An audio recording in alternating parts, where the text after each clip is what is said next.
દર વર્ષે 8 માર્ચે શું થાય છે? આપણી social media feeds, WhatsApp status બધું જ આંતરરાષ્ટ્રીય મહિલા દિવસની શુભેચ્છાઓ અને પોસ્ટથી ભરાઈ જાય છે. આ એકદમ જાણીતું દૃશ્ય છે, ખરું ને? જે આપણને મહિલાઓની સિદ્ધિઓ અને શક્તિની યાદ અપાવે છે. અને એ પોસ્ટ્સમાં આપણને ઓપ્રા વિન્ફ્રે જેવા પ્રભાવશાળી લોકોના આવા શક્તિશાળી વિચારો પણ જોવા મળે છે. આ એવા વિચારો છે જે સ્ત્રીઓની તાકાત અને સફળતાની ઉજવણી કરે છે.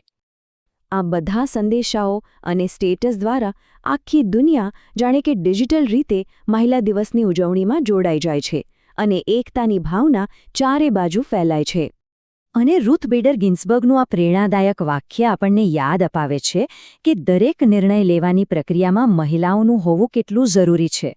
આ આપણને મોટા લક્ષ્યો માટે પ્રોત્સાહન આપે છે. પણ અહીંયા એક મોટો સવાલ ઊભો થાય છે. આપણે બધા આ પોસ્ટ તો શેર કરીએ છીએ, પણ શું આપણે ખરેખર સમજીએ છીએ કે આપણે શું ઉજવી રહ્યા છીએ?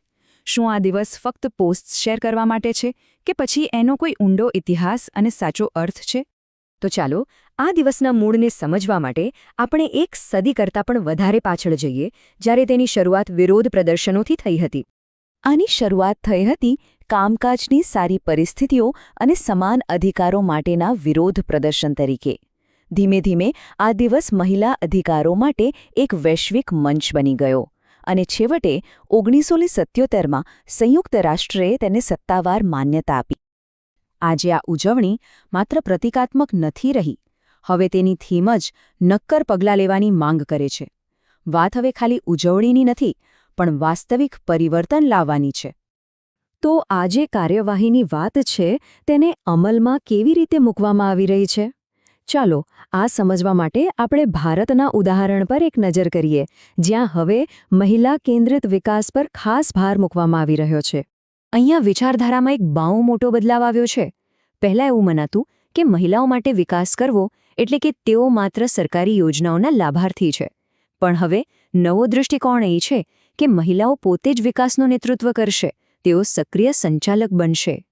તો ચાલો હવે જોઈએ કે અધિકારો, ન્યાય અને આર્થિક તકો દ્વારા આ સશક્તિકરણ હકીકતમાં જમીન પર કેવી રીતે આકાર લઈ રહ્યું છે.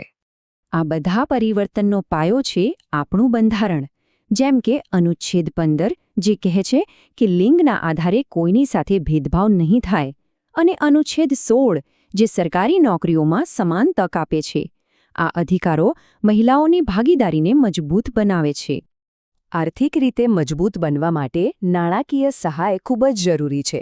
અને મુદ્રા યોજનાના આંકડા જુઓ, લગભગ 68% લોન મહિલા ઉદ્યોગ સાહસિકોને આપવામાં આવી છે. આ બહુ મોટો બદલાવ છે.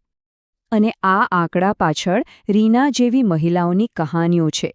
તેમણે નાણાકીય સહાયનો ઉપયોગ માત્ર પોતાનો વ્યવસાય શરૂ કરવા માટે જ નહીં, પણ બીજી હજારો મહિલાઓને મદદ કરવા માટે એક આખી ચળવળ ઊભી કરી છે.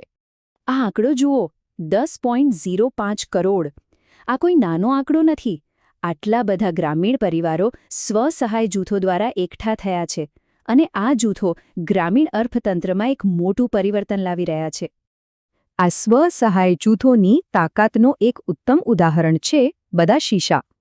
તેમણે એક નાની લોનથી પોતાનો ફૂડ પ્રોસેસિંગનો વ્યવસાય શરૂ કર્યો, અને આજે તેઓ રાષ્ટ્રીય સ્તરે પોતાના ઉત્પાદનો વેચી રહ્યા છે. શિક્ષણના ક્ષેત્રમાં પણ જુઓ, કેટલી નોંધપાત્ર પ્રગતિ થઈ છે. 2014-15થી 2022-23 સુધીમાં ઉચ્ચ શિક્ષણમાં મહિલાઓની ભાગીદારીમાં સારો એવો વધારો જોવા મળ્યો છે. સ્વચ્છ બળતણ, પીવાનું પાણી અને શૌચાલય, આ બધી પાયાની સુવિધાઓ માત્ર જીવન ધોરણ જ નથી સુધારતી, તે મહિલાઓનો સમય બચાવે છે, તેમના સ્વાસ્થ્યનું રક્ષણ કરે છે અને સૌથી અગત્યનું, તેમને એક ગૌરવપૂર્ણ જીવન જીવવામાં મદદ કરે છે. અને રાજકીય ક્ષેત્રે તો આ એક ઐતિહાસિક પગલું છે. નારી શક્તિ વંદન અધિનિયમ હેઠળ હવે લોકસભા અને રાજ્ય વિધાનસભાઓમાં મહિલાઓ માટે 33% બેઠકો અનામત રાખવામાં આવી છે. આનાથી નીતિ નિર્માણમાં તેમનો અવાજ ચોક્કસપણે મજબૂત બનશે. આવી લાખો મહિલાઓની પ્રેરણાદાયક વાર્તાઓ જ્યારે એક સાથે આવે છે, ત્યારે મહિલા આગેવાની હેઠળના વિકાસની સાચી તસવીર આપણી સામે આવે છે. પ્રિયાની જ વાત કરીએ તો એમની વાર્તા દર્શાવે છે કે મહિલાઓ માત્ર અર્થતંત્રમાં ભાગ નથી લઈ રહી, પરંતુ ટેકનોલોજી જેવા નવા અને પડકારજનક ક્ષેત્રોમાં પણ નેતૃત્વ કરી રહી છે.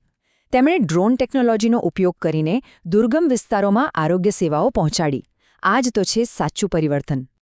તો આપણે ક્યાંથી શરૂઆત કરી હતી? સોશિયલ મીડિયાની પોસ્ટ્સથી. અને ક્યાં પહોંચ્યા? બંધારણીય સુધારા અને જમીની સ્તર પરના વાસ્તવિક પરિવર્તન સુધી. આ આખી યાત્રા બતાવે છે કે મહિલા દિવસ હવે માત્ર એક ઉજવણી નથી, પણ સાચી અને નક્કર પ્રગતિનું પ્રતીક બની ગયો છે. તો છેલ્લે એક વિચારવા જેવો સવાલ. જ્યારે મહિલાઓ વિકાસનું નેતૃત્વ કરે છે, ત્યારે આવનારું ભવિષ્ય કેવું દેખાશે? કારણ કે આ પરિવર્તનની અસર તો આપણા સૌ પર પડવાની છે.